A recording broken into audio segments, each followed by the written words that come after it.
जय गुरुदेव मित्रों, परम पूज्य गुरुदेव एवं वंदनीय माता जी के सूक्ष्म संरक्षण में हम ये वीडियो आपके लिए लेके आए हैं। बहुत ही छोटी सी वीडियो है, बहुत ही संक्षिप्त वीडियो है। परम आदरणीय परम पूज्य गुरुदेव पंडित श्री राम शर्मा आचार्य जी के प्रथम शिष्यों में से एक श्री रमेश चंद्र शुक्ला जी का अभी कुछ समय पहले ही देहांत हो गया था। उनका महाप्रयाण हो गया था और उनकी ही जगह पे, उनके ही शक्तिपीठ में मस्तीचक बिहार में उनके लिए मूर्ति स्थापना का एक समारोह आयोजन किया गया था। उसकी कुछ क्लिप्स हमने यहाँ कैनडा में बैठ के आपके लिए रिकॉर्ड किए ऑनलाइन जूम मीटिंग से, और उसके कुछ क्लिप्स हम आपके सामने प्रस्तुत कर रहे हैं।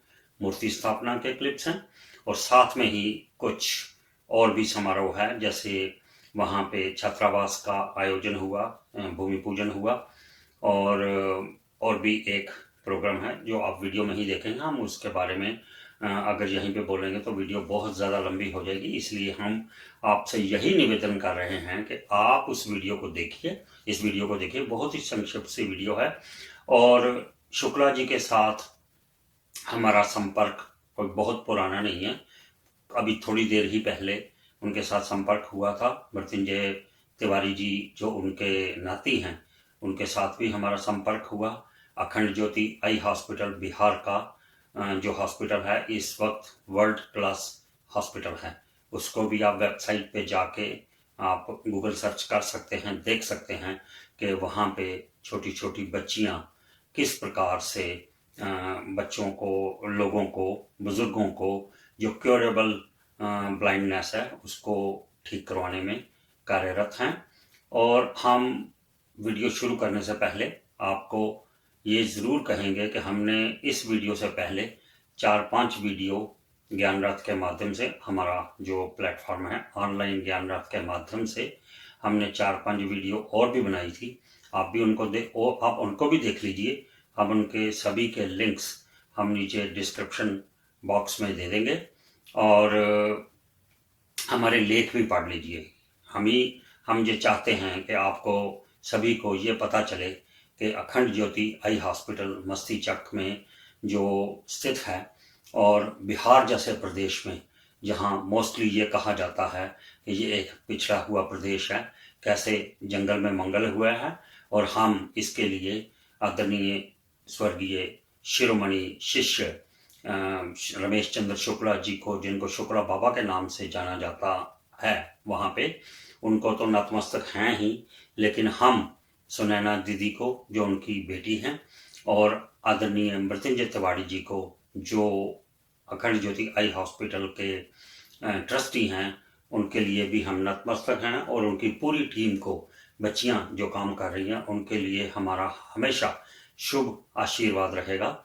और ऑनलाइन ज्ञान रथ के माध्यम से जो भी वीडियोस आ रही हैं आप उनको ज़रूर देखा कीजिए, लेखों को पढ़ा कीजिए और सभी के आगे इसको कोशिश कीजिए कि इसका अधिक से अधिक प्रचार प्रसार हो सके, ताकि लोगों को गुरुदेव की शक्ति का आभास हो सके और ज़्यादा से ज़्यादा लोग गुरुदेव के साथ जुड़े। यही गुरुदेव की सबसे बड़ी सच्ची श्रद्धा है, उनके प्रति यही श्रद्धा है। गुरुदेव ने यही कहा था कि मेरे शरीर के साथ प्रेम मत कर, मेरे साहित्य के साथ प्रेम कर और इसको अधिक से अधिक लोगों तक पहुंचाने में मेरा साथ देगा, तो वही मेरा सबसे बड़ा शिष्य है। जय गुरु। नाम रोशन करेंगी। आज परम श्रद्धेय डॉक्टर साहब, परम श्रद्धेय अजय जी के मार्गदर्शन में इस डिजिटल माध्यम से उनकी सूक्ष्म उपस्थिति में आप सभी के मध्य पूजन हो रहा है। आज इस 100 नई छात्राओं के रहने के लिए जो छात्रावास तैयार हुआ है, उसका, इस छात्रावास का भूमि पूजन वर्ष 2019 में परम आदरणीय डॉक्टर चंद्र पांडे जी के माध्यम से हुआ था। आइए हम सभी गायत्री मंत्र के माध्यम से इन पलों में अपनी भावनाओं को जोड़ें। ओम भूर्भुवः स्वः तत्सवितुर्वरेण्यं भर्गो देवस्य धीमहि धियो यो नः प्रचोदयात्। एक बार पुनः से आप सभी को इस अवसर पर जुड़ने की और इस ऐतिहासिक अवसर के साक्षी बनने की बहुत बहुत बधाइयां। तो इस प्रकार से शुरुआत हुई गायत्री कुंज छात्रावास की अखंड ज्योति आई हॉस्पिटल में। अखंड ज्योति आई हॉस्पिटल जिसकी अपनी अपनी कीर्ति है, अपनी ख्याति है, जो प्रति वर्ष 75,000 से ज्यादा ऑपरेशन करता है। नेत्र चिकित्सा के क्षेत्र में 80% से ज्यादा ऑपरेशंस गरीबों के निःशुल्क किए जाते हैं और उसी के माध्यम से विशेष रूप से कन्याओं को इस क्षेत्र में प्रशिक्षित करने के लिए विधिवत शिक्षण कार्यक्रम चलाए जा रहे हैं। और उन शिक्षण कार्यक्रमों के क्रम में आप देख सकते हैं कि नित्य निरंतर नई नई छात्राओं को, कन्याओं को जोड़ने का अवसर प्रदान किया जा रहा है और इस अवसर पर पूजन हो रहा है इस नवनिर्मित छात्रावास का। शांति कुंज के माध्यम से भावपूर्वक आप सभी को अनेकानेक शुभकामनाएं प्रेषित की जाती हैं और इस अभियान को सफल बनाने को हम सभी विविध रूपों में जुट पड़े। ओम स्वस्ति न इंद्रो वृद्धश्रवाः स्वस्ति नः पूषा विश्ववेदाः स्वस्ति नस्तारक्षो अरिष्टनेमिः स्वस्ति नो बृहस्पतिर्दधातु। साथियों, हम सभी ने आज के इस विशिष्ट अवसर पर शांति कुंज से सीधे जुड़ने का डिजिटल माध्यम से जो अवसर पाया है, इस अवसर के साथ ही साथ आज अब से कुछ ही पलों में अपनी व्यस्तताओं के मध्य विशेष संदेश लेकर के हम सबसे जुड़ने जा रहे हैं आदरणीय डॉक्टर जो आज वंदनीय माता जी की दिव्य उपस्थिति को साक्षी मानते हुए माँ गायत्री के महामंत्र के साथ में अपनी बात प्रारंभ करना चाहता हूँ। माँ गायत्री का महामंत्र पुनीत और पावन प्रेरणाओं को प्रदान करने का मंत्र है। भारतीय आर्ष साहित्य में जिसको हम वैदिक वांग्मय कह करके पुकारते हैं, इनमें मंत्रों की एक बड़ी ही लंबी सूची है और उस सूची में एक ही मंत्र है जिसको महामंत्र की संज्ञा दी गई और इस आशय के साथ दी गई। हमें आज के इस पवित्र अवसर पर जो हम एक महत्वपूर्ण और एक गंभीर शुरुआत को मूर्त रूप लेता हुआ देख रहे हैं, तो इस शुभ अवसर पर आज के इस कार्यक्रम के साक्षी बन रहे सभी भाई बहनों को मैं शांति कुंज की पवित्र भूमि से, देव संस्कृत विश्वविद्यालय की पवित्र भूमि से भावभरा नमन करता हूँ, सभी का अभिवादन करता हूँ, सभी को अभिनंदन प्रेषित करता हूँ और इस भाव के साथ करता हूँ कि आज की जो शुरुआत है, जहाँ पर एक अच्छे भाव को लेकर, एक अच्छे संकल्प को लेकर, एक अच्छे उद्देश्य को लेकर विभिन्न धाराओं से आए हुए लोग और सभी अच्छे उद्देश्य को मन में धारण किए हुए हैं, ऐसे सद चिंतन को रखने वाले व्यक्तित्व आज के इस कार्यक्रम का हिस्सा बन रहे हैं। तो निश्चित रूप से आज जो संकल्प जन्म ले रहा है और आज उस कार्यक्रम को हम लोग फलीभूत होता हुआ देख रहे हैं, वो आने वाले समय में एक नवीन, नूतन और एक अच्छी ऊर्जा को जन्म देने वाला है।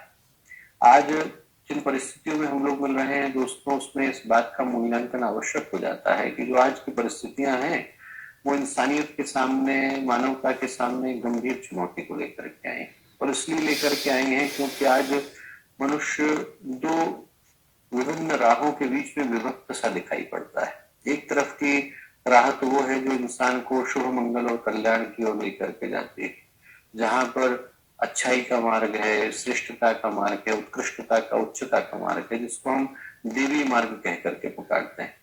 और एक तरफ की राह वो है जो मनुष्य को पतन की ओर लेकर के जाती है, जहां विनाश की, विध्वंस की, विप्लव की संभावनाएं विद्यमान है। एक तरह से कहें या एक तरह से देखें तो आज की परिस्थितियां देवासुर संग्राम जैसी परिस्थितियां हैं। ऐसी परिस्थितियां हैं जहां पर एक युद्ध बाहर तो नहीं पर मनुष्य के अंतःकरण में, मनुष्य की मनोभूमि में लड़ा जा रहा है और इस आशय के साथ लड़ा जा रहा है कि मनुष्य के ऊपर कब्जा कौन करता है। यहाँ पर देवी शक्तियों का आधिपत्य होता है या फिर इंसान पैशाचिक शक्तियों का गुलाम बना रहेगा। और उस प्रभाव को, उस तरह के संग्राम का जो प्रभाव है उसको हम लोग वातावरण के अंदर महसूस कर सकते हैं। वातावरण के अंदर हम लोग इस बात को महसूस कर पाने की स्थिति में है कि आज का जो वातावरण है, इस वातावरण में दो तरह की घटनाएं एक साथ घट रही। एक तो आज के वातावरण में इंसान बाहर की दृष्टि से अपने जीवन के उद्देश्य को भूल करके बैठा है। जो मनुष्य के जीवन का उद्देश्य है वो तो व्यक्ति को पहले भी स्मरण नहीं था। स्मरण होता तो इतने तप, योग, साधना की परंपराओं को जन्म क्यों देना पड़ता, चाहे वो वेदांत है, चाहे वो सांख्य है, चाहे वो तप है, चाहे वो योग है। जितनी भी ये धाराएं हैं जहां पर भी साधना की पद्धति का अनुगमन किया जाता है। उन सारी पद्धतियों के पीछे का आधार तो एक ही है कि व्यक्ति अपने जीवन के मूल उद्देश्य का स्मरण करे, आत्म साक्षात्कार करे, आत्म प्रतिष्ठा करे। यदि वो इंसान को याद होता तो इतने सारे पद्धतियों की आवश्यकता क्यों पड़ती, इतने सारे महापुरुषों को आकर इस बात को बताने की आवश्यकता क्यों पड़ती, इतने सारे धर्म ग्रंथों को, इतने सारे आध्यात्मिक शास्त्रों को इस बात को बार बार दोहराने की आवश्यकता क्यों पड़ती कि इंसान भगवान का अंश है, इसी मनुष्य के अंदर परमात्मा की अभिव्यक्ति है और व्यक्ति को अपने जीवन का उद्देश्य स्मरण करने की आवश्यकता है। व्यक्ति भूला है तभी तो उसको याद कराया जा रहा है। तो व्यक्ति जीवन का उद्देश्य तो पहले ही भूल करके बैठा था, पर जो दुखद है वो ये है कि जिन कारणों से भूल करके बैठा, यदि वही इंसान को मिल गए होते तो क्या दिक्कत है। इंसान शरीर के सुख भोगों की प्राप्ति के लिए अपने जीवन के उद्देश्य को भूल करके बैठता है और वो सुख भोग भी इंसान ढंग से कहाँ भोग पाता है। शरीर के अंदर यदि व्यक्ति देखे तो वो शरीर जिससे व्यक्ति सुख भोगों की पूर्ति की कामना करता है वो तो आज बीमारियों के ढेर बन गए। एक एक व्यक्ति के पास इतनी सारी समस्याएं हैं, शरीर जो है वो जिजीविषा से हीन हो गया है, जीवनी शक्ति चली गई है। इंसान के पास यदि रोग न भी आए तो शरीर की जो अपनी ताकत है वो इतनी कमजोर हो गई है कि व्यक्ति उससे कुछ बहुत बेहतर कर पाने की स्थिति में नहीं है। आदमी रोटियां तो 2 ही खा पाता है, गोलियां बेचारे को 20 खानी पड़ती है। और डॉक्टर के पास आपके साशा के साथ जाएंगे, डॉक्टर खुद बेचारी अपनी तकलीफों से परेशान है। शरीर व्यक्ति का टूटा हुआ है और मन रूठा हुआ है। आदमी के मन के अंदर न जाने कितनी समस्याएं हैं, शंकाएं हैं, कुशंकाएं हैं। और यदि मनोरोगों की बात हम न भी करें, डिप्रेशन की, स्किज़ोफ्रेनिया की, हम बाइपोलर डिसऑर्डर्स की, इन सब की बात न भी करें तो भी व्यक्ति के मन के अंदर जो विकृतियां, ईर्ष्या है, द्वेष है, अहंकार है, उसके अंदर जो कामुकता है, लोलुपता है, वो आदमी को कहाँ चैन से बैठने देते हैं। 2 मिनट की शांति भी व्यक्ति को नसीब नहीं हो पाती। व्यक्ति शरीर से टूटा हुआ है, मन से रूठा हुआ है, भावनाओं की दृष्टि से विभक्त है, संवेदनशीलता का डिग्रेडेशन हो गया कि इंसान एक सामान्य सा जीवन भी सुख के साथ गुजार नहीं पाता है। और ऐसे में प्रश्न तो उभरता है कि क्या मनुष्य होने के पीछे का उद्देश्य यही था? क्या इंसान को जो जीवन मिला उसके पीछे का इतना ही आशय था? यदि ऐसा जीवन जीना था तो इससे अच्छा तो जानवर का जीवन है, कुछ व्यक्ति कर तो पाता है। ऐसे में तो मनुष्य को इतने पुण्यों के फलीभूत होने पर जो मनुष्य का जीवन मिलता है वो तो यूं ही विडंबनाओं में और आशंकाओं में और परेशानियों में चला जाता है। इस जीवन से व्यक्ति मुक्त हो पाता तो शायद उसके जीवन में कुछ नई संभावनाएं जन्म लेते हैं। तो ऐसे में एक अन्वेषण करने की आवश्यकता होती है, एक अनुसंधान करने की आवश्यकता होती है कि इन समस्याओं के मूल में कारण क्या है। मूल में कारण यह है कि जब से समाज का प्रवाह इस दिशा में चला कि व्यक्ति को अपने स्वार्थ और हित पहले पूरे करने हैं और उसको परमार्थ की ओर बाद में देखना है, उसको मानवता की ओर बाद में देखना है, उसको इंसानियत की ओर बाद में देखना है, उसको अपने जीवन का कल्याण बाद में करना है। जब उसके स्थान पर व्यक्ति को ये लगने लगा कि मुझे सिर्फ अपने हितों की और अपने स्वार्थ की और अपनी महत्वाकांक्षा की पूर्ति करनी है, तो ऐसे में व्यक्ति फिर सिर्फ एक ही दौड़ का हिस्सा बन पाता है कि सिर्फ मेरी ही कामनाएं पूरी हो और बाकी की चीजें कोई पूरी ना हो। ऐसे में व्यक्ति को न समाज दिखाई पड़ता है, न उसको परमात्मा दिखाई पड़ते हैं, न प्रकृति दिखाई पड़ती है, न परमेश्वर दिखाई पड़ते हैं। और वही जो स्वार्थ की दौड़ है उसने आज इंसान को इस मोड़ पर ला करके खड़ा कर दिया है जहां पर इंसान हर दृष्टि से परेशान है। मूल में कारण एक ही है कि आदमी भावनाओं की दृष्टि से संकुचित हो गया है और संवेदनाओं की दृष्टि से छोटा हो गया है, क्षुद्र हो गया है, निकृष्ट हो गया है।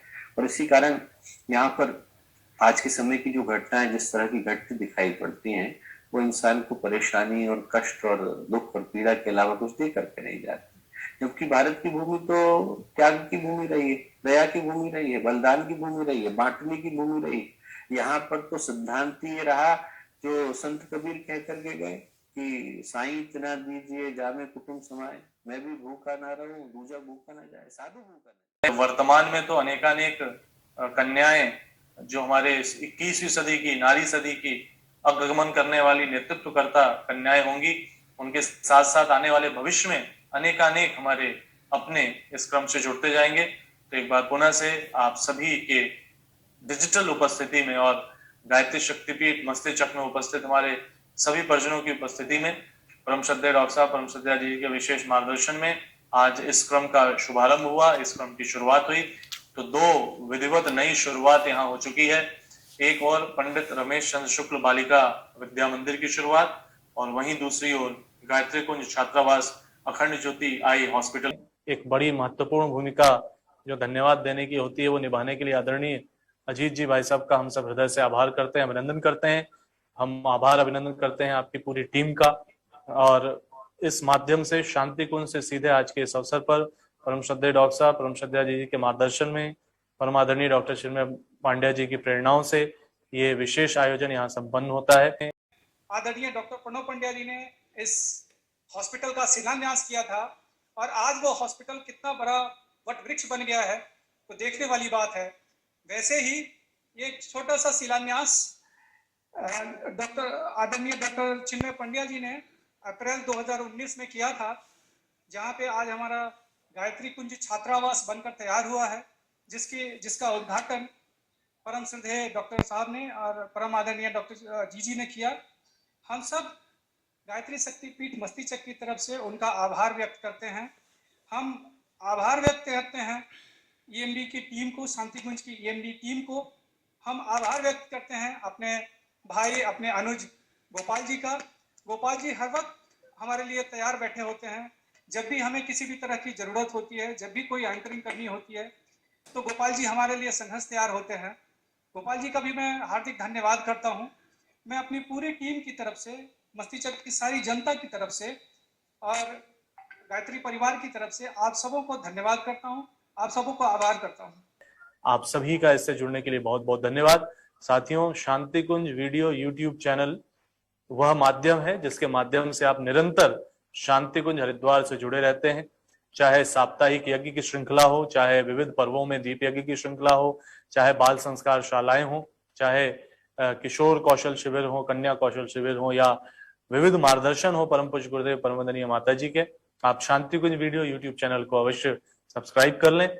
और AWGP ऑल वर्ल्ड गायत्री परिवार की गतिविधि के लिए AWGP पेज को सब्सक्राइब कर लें, लाइक कर लें। अखंड ज्योति संस्थान की अपनी डिजिटल प्रेजेंस, अखंड ज्योति आई हॉस्पिटल की अपनी डिजिटल प्रेजेंस विभिन्न मीडिया पे है, उससे भी आप जुड़े। और आइए इस क्रम में नई प्रेरणा लेते हुए एक बार पुनः से आप सभी को बहुत बहुत धन्यवाद। और शांति पाठ शांति कुंज हरिद्वार से हम सब करते हैं इस भाव से कि सर्वत्र शांति विराजमान हो, सबका कल्याण हो, सब जगह सभी सुखी रहें, सभी निरोगी रहें। आइए कमर गर्दन सीधी कर लें और आंखें बंद करके आज के इस अवसर में दिव्य प्रेरणाएं लेते हुए आइए शांति पाठ के क्रम में हम आगे बढ़ते हैं। ओम द्यौ शांति अंतरिक्षं शांति पृथ्वी शांतिरापः शांतिरोषधय शांति वनस्पतयः शांतिर्विश्वे देवा शांतिर्ब्रह्म शांति सर्वगं शांति शांतिरेव शांति सामा शांतिरेधि। ओम शांति शांति शांति सर्वारिष्ट सुशांतिर्भवतु। गायत्री शक्तिपीठ मस्तीचक की पूरी टीम को और अखंड ज्योति आई हॉस्पिटल की